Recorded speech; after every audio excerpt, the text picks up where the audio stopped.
Oi, Alexandre, tudo bem? Boa tarde. Você está nos ouvindo? Estou ouvindo, está um pouquinho baixo, mas eu escuto. Tá, a gente está te ouvindo super bem, tá? Você pode... eu não nos vê. Ele não nos vê? Você consegue ver? Não. Não, né? Não, eu acho que sim, porque aqui não dá uma voz. Era bom botar.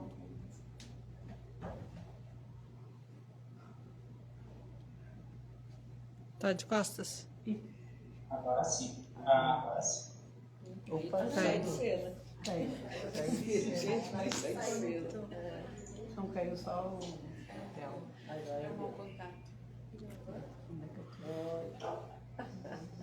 Agora sim. Oi, Alexandre. Então, a gente está aqui no nosso terceiro encontro do curso de Advocacy, né? Eu falei um pouco sobre Advocacy, a Jurema falou sobre controle social.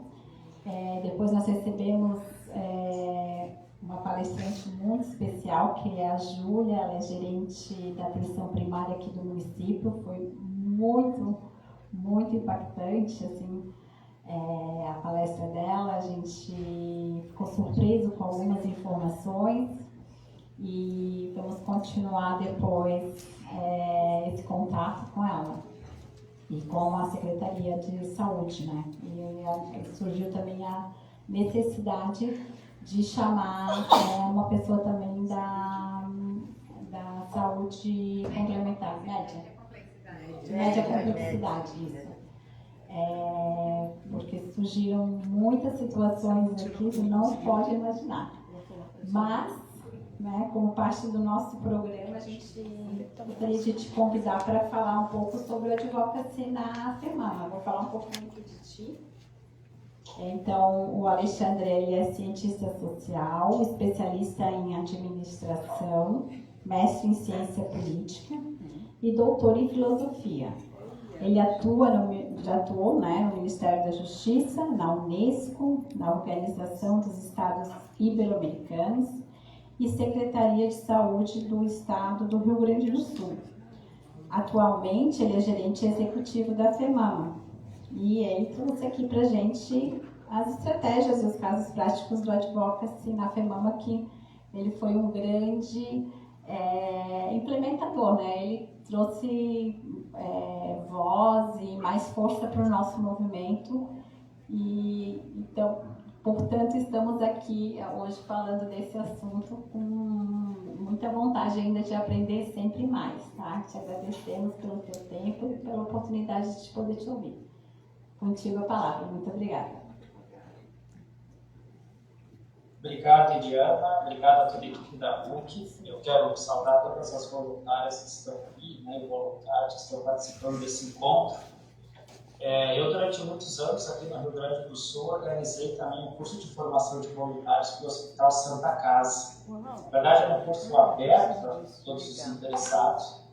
Mas a Santa Casa, que é um complexo hospitalar muito importante aqui do Rio Grande do Sul, exigia, né, que todos os voluntários que passavam pelo hospital fizessem antes o nosso curso, para aprender um pouco, né, não só do conceito, mas também um pouquinho da prática do trabalho voluntário, para que esse movimento, né, de disposição pessoal fosse acompanhado também de uma qualificação técnica. Então, você pode ter certeza que ter esses momentos de troca, de conversa, né, de crescimento pessoal, de conhecimento, isso é fundamental para a qualidade do trabalho que vocês vão desenvolver. Então, a gente saúda muito a equipe da MUC por manter esse tipo de atividade, né, regular. É importante que a gente possa estar capacitando sempre os voluntários. Sem isso, a gente não consegue fazer um trabalho de qualidade, principalmente porque a área da saúde ela nos exige muito. Né? Acho que vocês já devem ter percebido isso. Quanto nós precisamos estar atualizados, né? Assim, bem conscientes daquilo que nós estamos comunicando, para não falar besteira, né? Para não falar nada assim que possa comprometer a vida das pessoas. Então, buscar conhecimento sempre é fundamental. Coube a mim ficar aqui com a última fala desse momento, né? Acho que vocês já ouviram ali muitas coisas importantes, sobre participação em controle social, sobre o concurso aí, local também de Santa Catarina. Acho que é bom a gente sempre enfatizar, né, que o Estado de Santa Catarina ele tem aí um papel no contexto, né, do advocacy em oncologia no Brasil muito importante. São muitas organizações aí no Estado, são lideranças políticas afinadas com a causa. Eu acho que há um movimento bem constituído, a própria AMUC, né, é uma grande referência, três lideranças passaram por aí. Sem dúvida é um Estado que tem para ensinar o Brasil, então a gente sempre presta muita atenção no que vocês estão fazendo aí, porque sem dúvida é referência para todo mundo. Eu acho que vocês já entenderam um pouquinho, né, que o advocacy é justamente essa defesa em favor de uma causa. Né, a gente se colocar publicamente, dar a cara a tapa para defender uma causa que a gente acredita. Só que simplesmente se colocar para defender uma causa não basta. A gente precisa de uma estratégia política para realmente influenciar a forma como as pessoas se movimentam. Né? Então, a advocacy é um pouco isso, né? É emitir uma mensagem que tem por objetivo mudar o curso da ação das pessoas e, ao fazer isso, transformar a realidade. Então, de nada adianta a gente produzir bons discursos, né? Produzir lá bons posts nas redes sociais se nós não formos capazes de mudar a forma como as pessoas agem e tomam decisão.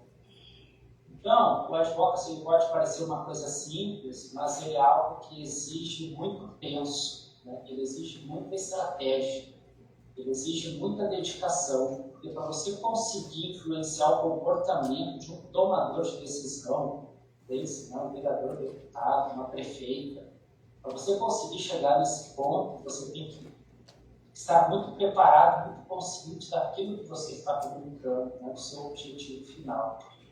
E muitas vezes o que a gente encontra na área de saúde, né, isso vale assim, para gestores públicos, né, para entusiastas de causa, né, para todo mundo envolvido, a gente percebe muita vontade de fazer diferente, de mudar o mundo, mas às vezes muita dificuldade de saber quais os caminhos corretos para fazer isso. Nós recentemente aí recebemos, né, assim, pedidos de parlamentares, deputados federais, ajuda para a construção de projetos de lei, e a gente percebe ali que a pessoa está bem intencionada, ela quer fazer algo, mas ela muitas vezes sequer conhece o todo da legislação na saúde. Então, às vezes o parlamentar tem uma ideia de um projeto de lei, mas muitas vezes não estudou tudo aquilo que ele necessitava para conseguir propor algo que de fato vai fazer a diferença na vida das pessoas. Então, essa é a primeira mensagem que eu queria deixar para vocês. Né? O advocacy em saúde, ele implica que a gente seja capaz de estudar profundamente o tema em que nós estamos inseridos. Para fazer isso, a gente tem que buscar todos os especialistas que estão ao nosso acesso. Né? Não só outras organizações não governamentais, mas também outros segmentos da sociedade. Os gestores públicos, a indústria farmacêutica, são os formadores de opinião, são os especialistas, é o poder público e o poder privado envolvido com isso. Então, defender uma causa implica em ter uma estratégia para fazer isso. Para ter uma estratégia, a gente precisa ter conhecimento constituído. Hoje em dia, o advocacy ele está muito, de alguma maneira, assim, facilitado em termos de método, porque nós contamos aí com esse recurso da internet. Né? Todo mundo aí tem um smartphone no bolso, nós temos acesso a muito conteúdo, e nós temos a condição, muitas vezes, de ser ouvidos por pessoas que, em outros contextos, sequer nos dariam a oportunidade de fala. Né? Isso é o que nós chamamos, então, da informação. Hoje ela está descentralizada e distribuída. A informação ela se tornou um bem que nós podemos acessar com muito mais facilidade do que um tempo atrás. Há 20, 30 anos atrás, para você conseguir, às vezes, dar visibilidade para uma causa era muito difícil. Você precisava fazer toda uma luta para conseguir ser ouvido. Hoje, se você conseguir montar um conteúdo certo, com a estratégia correta, dizer o que tem que ser dito, e isso de fato ressoar na população, você simplesmente viraliza e acaba chamando a atenção para si, né, para a pauta que você está defendendo. Então, esse é um segundo ponto muito importante quando nós pensamos no advocacy. Nós temos um recurso na mão, que é um recurso do poder informacional da internet, que nós precisamos saber usá-los muito bem. E aqui eu trago o primeiro exemplo para vocês, né, de um caso recente, em que nós tivemos justamente esse apoio da viralização ao nosso favor para tentar reverter um tema muito importante dos pacientes, eu acho que vocês acompanharam, que foi a polêmica com a Agência Nacional de Saúde em relação ao rastreio mamográfico. Eu não vou entrar aqui nos detalhes técnicos desse caso, mas acho que todo mundo viu na imprensa no início do ano que a ANS começou ali a ser muito criticada porque estaria, então, mudando algumas políticas em relação ao rastreio mamográfico. E isso, de certo modo, viralizou, né? Assim, viralizou para o bem e para o mal, com algumas informações talvez ali um pouco tortas. Mas o que aconteceu naquele caso? A ANS tomou a iniciativa de construir um selo de certificação de boas práticas para os serviços oncológicos da saúde suplementar e colocou como um dos critérios lá o rastreio mamográfico para mulheres a partir de 50 anos de idade, que é o que o Ministério da Saúde preconiza. Só que ao fazer isso, eles acabaram mexendo no vespeiro, eles acabaram tocando em uma pauta que já há muito tempo vem sendo motivo de polêmica. Então eles fizeram isso talvez ali de sangue doce, como a gente diz, né? Acabaram tocando no assunto e deram a oportunidade para o sentimento que estava represado nas sociedades médicas, na sociedade civil organizada, para novamente questionar o Ministério da Saúde de por que a gente não faz rastreio mamográfico para mulheres a partir dos 40 anos. Porque nós temos visto sucessivamente o aumento de casos de mulheres, né, com diagnóstico de câncer de mama nesta faixa etária. Então, a partir dessa iniciativa da ANS, nós encontramos ali uma brecha para conversar com os formadores de opinião, com a imprensa especializada. Nós encontramos uma brecha no debate público para novamente trazer esse assunto que já vem sendo discutido há muitos anos. Tá? Há muitos anos que o Ministério da Saúde e sociedades médicas estão nesse conflito. Como é que a gente faz uma política de rastreio mamográfico organizada no Brasil? Então, foi porque as organizações da sociedade civil estavam preparadas para falar sobre esse tema, que nós aproveitamos a oportunidade e trouxemos o assunto à tona novamente. E dessa vez, nós conseguimos o que pode ser considerado até o momento uma vitória. Em primeiro lugar, porque nós mobilizamos mais de 60 mil pessoas para participar de uma consulta pública da ANS sobre o tema. Então, assim, o número em si já é um recorde muito significativo, né? Mais de 60 mil pessoas, provavelmente algumas pessoas que estão aí, participaram da consulta pública. Pós-consulta pública, a ANF viu a obrigação de criar um outro espaço para ouvir essas vozes dissonantes. Então, eles fizeram uma reunião, chamaram a FEMAMA, chamaram outras organizações para discutir o assunto e, de certa forma, tentar conter os efeitos negativos que já estavam incididos sobre a ANS e, consequentemente, sobre o Ministério da Saúde. Nessa reunião foi aberta a possibilidade que nós trouxéssemos evidências adicionais para que a ANS mudasse então, a sua postura. Então, isso foi um processo que levou aí cerca de 60 dias. As sociedades médicas se mobilizaram, com influencers também, né, na medida que as pessoas foram percebendo a importância da pauta, novas pessoas começaram a se juntar. E aí coube a nós também fazer a tradução daquilo que estava acontecendo lá do ponto de vista técnico e regulatório para a realidade das pacientes oncológicas. E ao fazer isso a gente conseguiu mobilizar um grupo muito grande de pessoas. O resultado final foi que a ANS resolveu de fato flexibilizar os critérios e de quebra nós abrimos uma oportunidade para fazer com que o próprio Ministério da Saúde possa vir a rever a sua posição em relação a como hoje a gente faz rastreamento mamográfico. Isso, assim, só as repercussões de primeiro nível, podemos dizer assim, né? Porque, em paralelo a isso, nós já estamos vendo acontecer municípios que estão se mobilizando para construir projetos de lei, por exemplo, para começar a fazer o rastreio mamográfico de mulheres a partir dos 40 anos. Então, não é só aquele movimento ali, aquilo ali acaba, de certa maneira, repercutindo na ação de diversos outros atores. Então, quando você insere um elemento novo no debate público, aquilo se espalha de uma maneira que você mesmo perde o controle. Então, hoje a gente recebe, às vezes, né, contato de pessoas, de lideranças que não têm, talvez, o poder para mudar o que o Ministério da Saúde pensa sobre o tema, mas tem condição de mudar lá no seu município. De daqui a pouco lá começar a fazer uma mamografia de rastreio organizada com mulheres nessa faixa etária e pelo menos começar a dar conta, né, do problema da sua população. Então, a advocacy é um pouco isso, né? A gente começa o movimento e muitas vezes ele é assim, quase que disruptivo. A gente, a partir dali, às vezes consegue fazer mudanças muito significativas. Com o caso da lei dos 60 dias, né, dos 30 dias, também não foi diferente, né? Foi um movimento organizado que ganhou corpo e que, a partir dali, criou condições para que outras legislações também pudessem ser construídas. Então, essa lição da ANS, eu acho que é uma lição importante, algo bem recente, que mostra mesmo a força, né, exponencial da nossa ação de advocacy nas redes.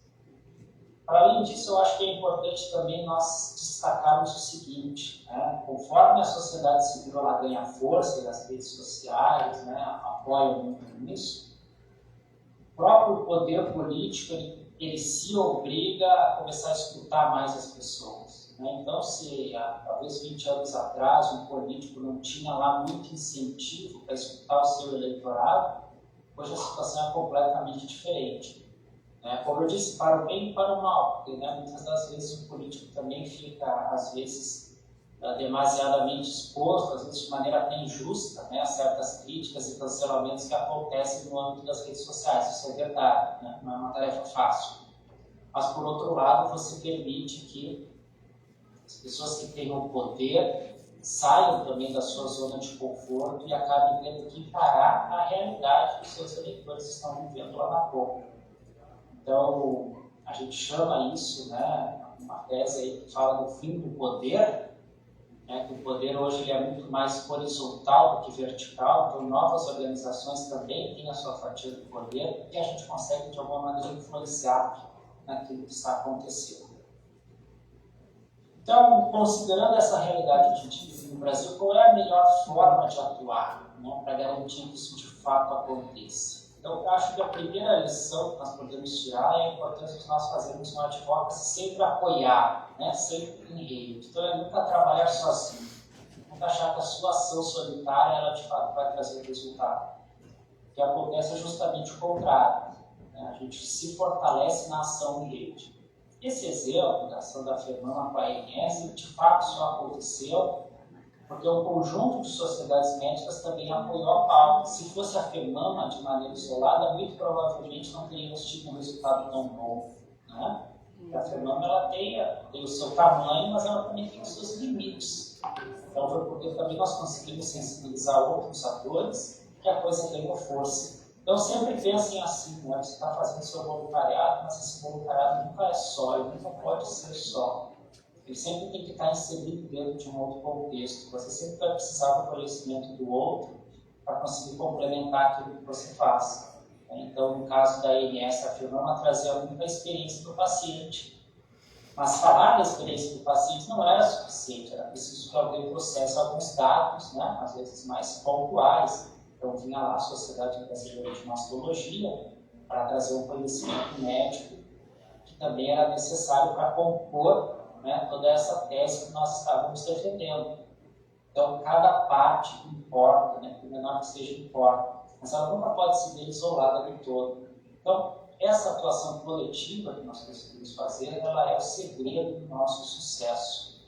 E a FEMAMA tem demonstrado isso ao longo desses 20 anos de atuação.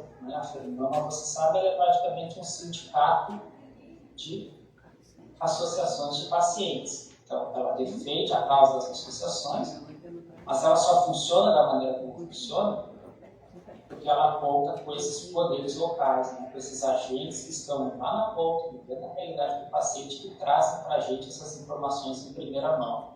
Então, acho que sempre é importante dizer isso.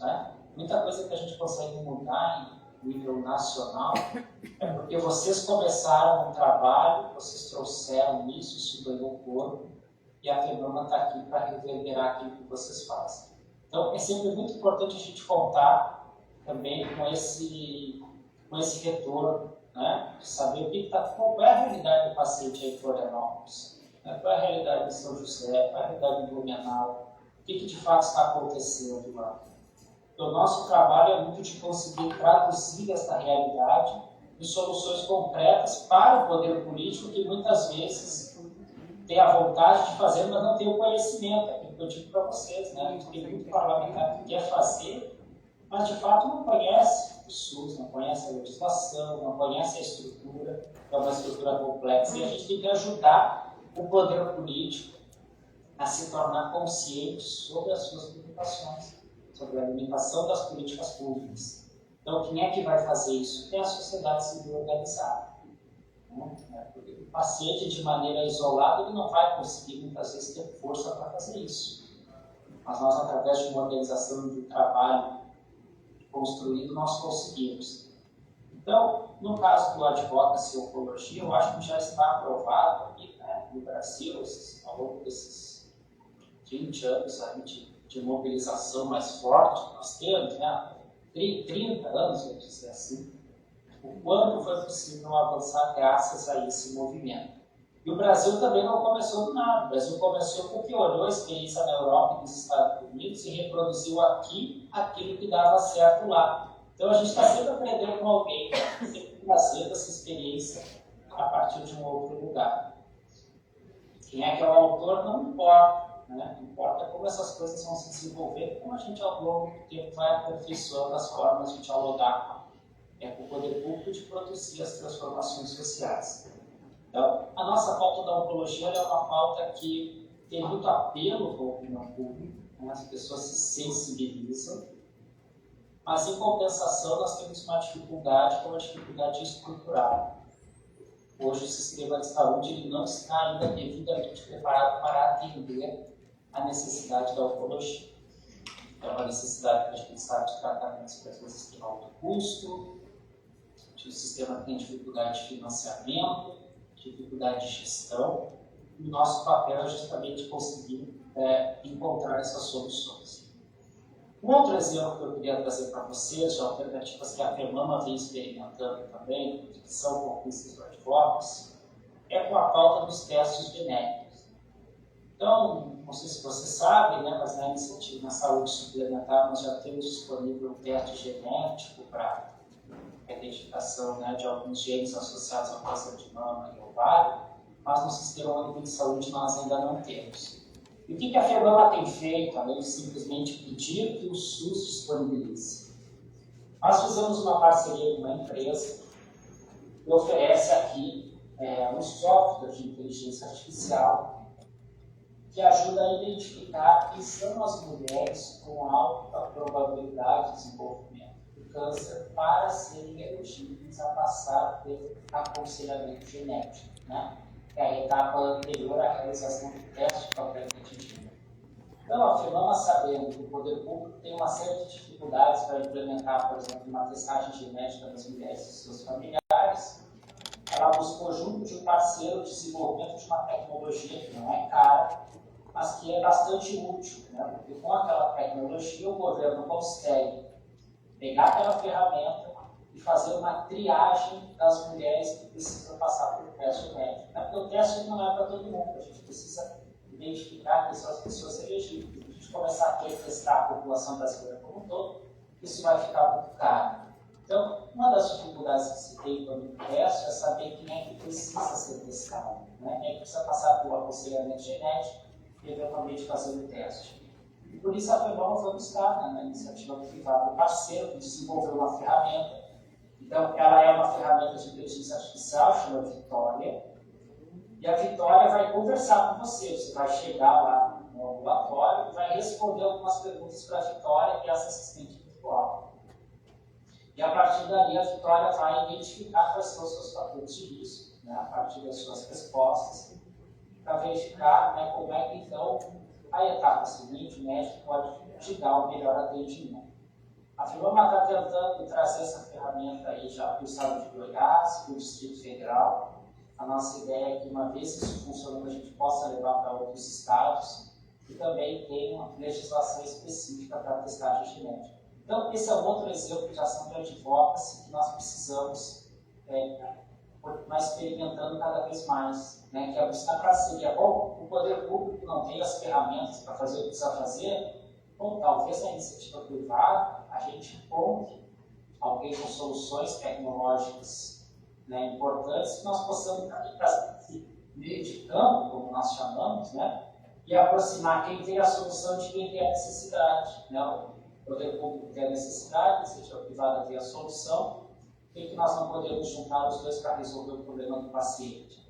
Então, esse tipo de saída criativa é algo que nós também estamos visualizando, já estamos executando, pensando nisso. Né? Não adianta simplesmente ficar dizendo, não, os primeiros, de mais dinheiro, claro que precisa de mais dinheiro. Mas primeiro, assim, nem tudo se resolve no dinheiro, e se nós ficarmos só em cima, né, desse tema, nós não vamos conseguir avançar. Então, precisamos dessas soluções de baixo custo, soluções que possam ajudar a resolver o problema.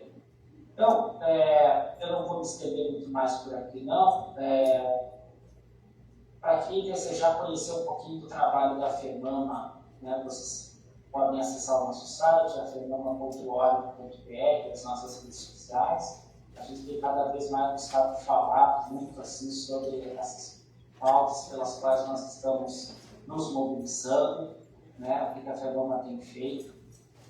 Periodicamente, a FEMAMA requisita as suas associadas, os voluntários, as suas associadas que se envolvam também conosco em algumas causas. Esse ano nós já sabemos aí que tem um medicamento novo chegando para câncer de mama, que já vai estar em fase de consulta pública. Tá? É um inibidor de ciclina, que está sendo aí analisado pelo governo federal, se ele vai poder ser oferecido para mulheres em estágio de câncer inicial. Então, provavelmente no mês que vem a gente deve procurar a MUC para pedir o apoio de todos vocês para participar dessa consulta pública. Então, consulta pública, você vai lá no site do governo, defende ali, né, com base na sua experiência, no seu histórico, a importância da inclusão daquele medicamento. Nós, periodicamente, estamos aí mapeando esses pontos de avanço necessários para o SUS. Né? Ao longo desse ano, aí, nós teremos muitas outras pautas também para trazer para o público. Eu queria deixar isso, né, que você sempre acompanhe as nossas redes, sempre, se possível, procure se engajar com aquilo que nós estamos fazendo aqui. Então, vamos ter você de atingir um público cada vez maior. Mas isso só graças também ao trabalho que vocês realizam e à mobilização que vocês têm feito. Já nós vamos entrar também nova campanha do Outubro Rosa. Então, é importante contar com a mobilização de todo mundo, tá bem? Eu fico à disposição se tiverem questões, mas desde já agradeço a oportunidade de poder conversar um pouquinho com vocês aqui e desejar sucesso no trabalho aí da MUC, no trabalho de todos os seus voluntários. Vocês já têm feito um grande sucesso ali, é uma organização referência, a gente espera que continue assim por muitos e muitos anos, tá bem? Obrigado. Muito obrigada.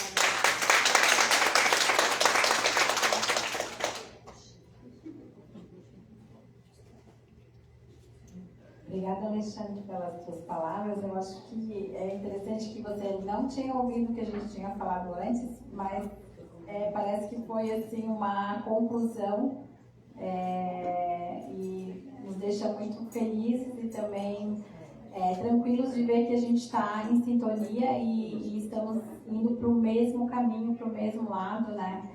Achei muito interessante a tua fala e realmente nos dá muita força para continuar. Nós te agradecemos. Eu queria ver, tem alguma questão, gente, vocês?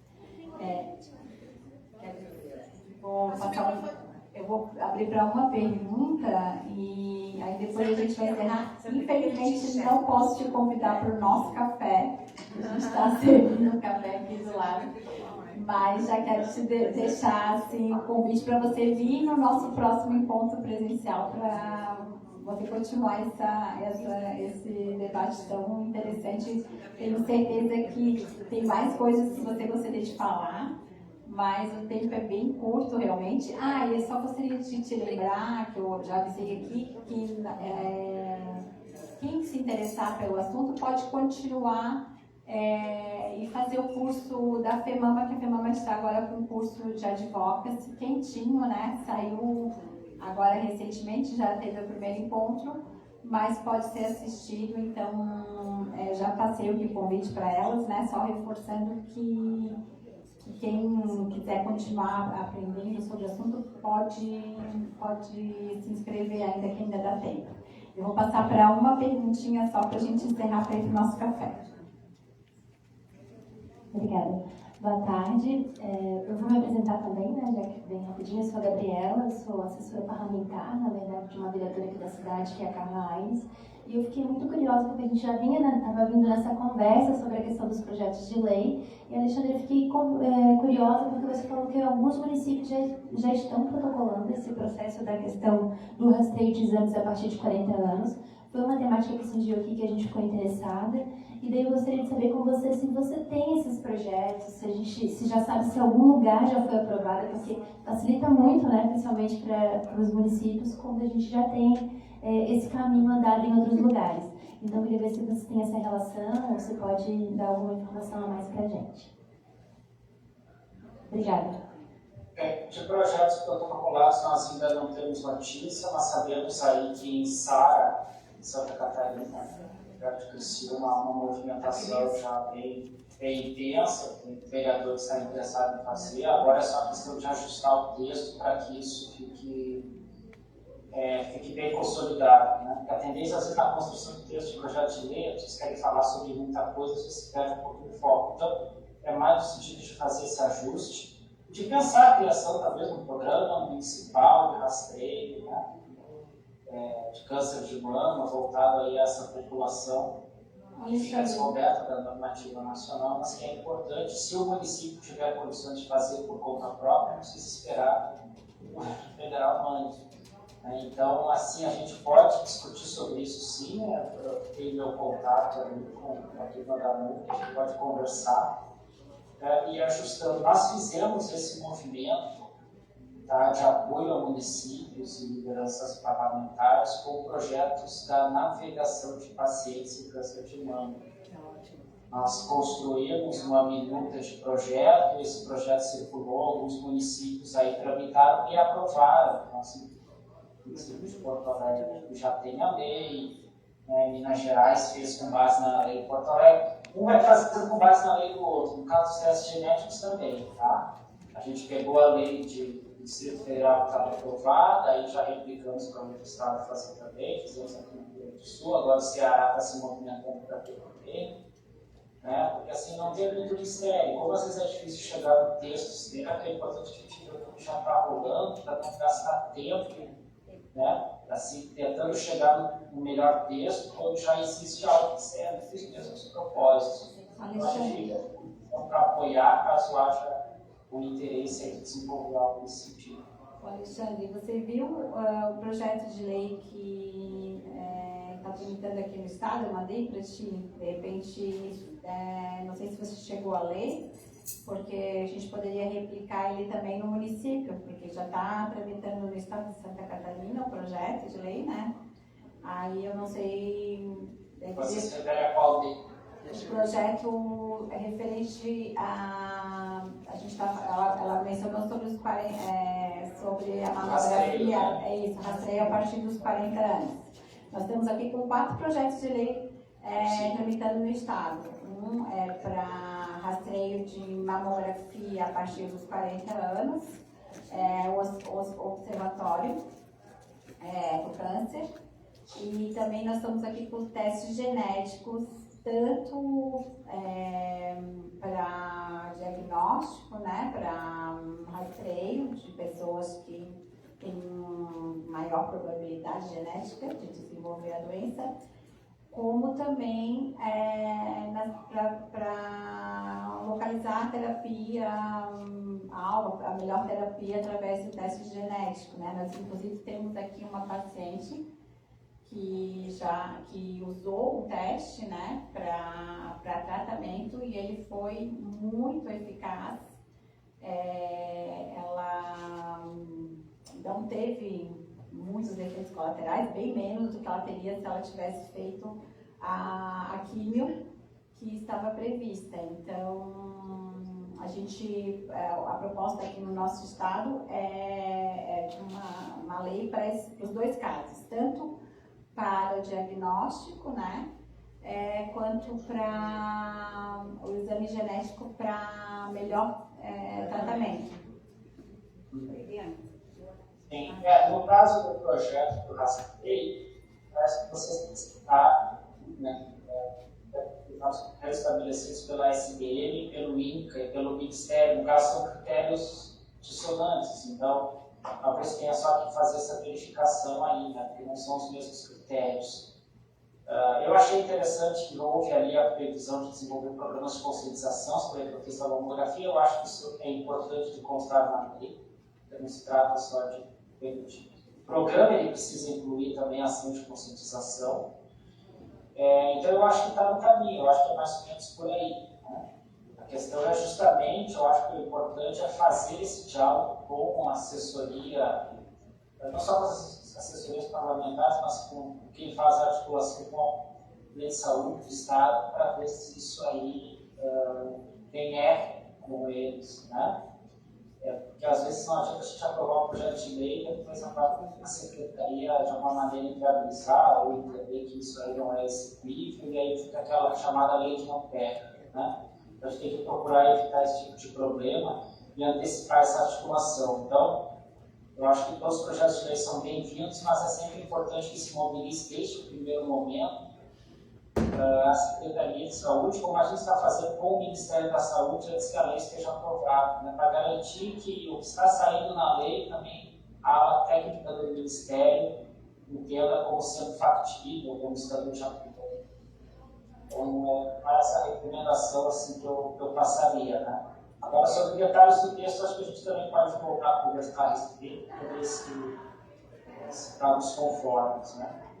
Então tá certo, então Alexandre, a gente te agradece demais mais uma vez, né? Te convidamos para o próximo curso você estar aqui presencialmente conosco. E agora queria te convidar para o café, mas infelizmente. Não, mas eu sou convidado, não se preocupe. Então tá bom. Obrigado, Eliana, obrigado, eu fico à disposição, eu fico à disposição. Tá bem?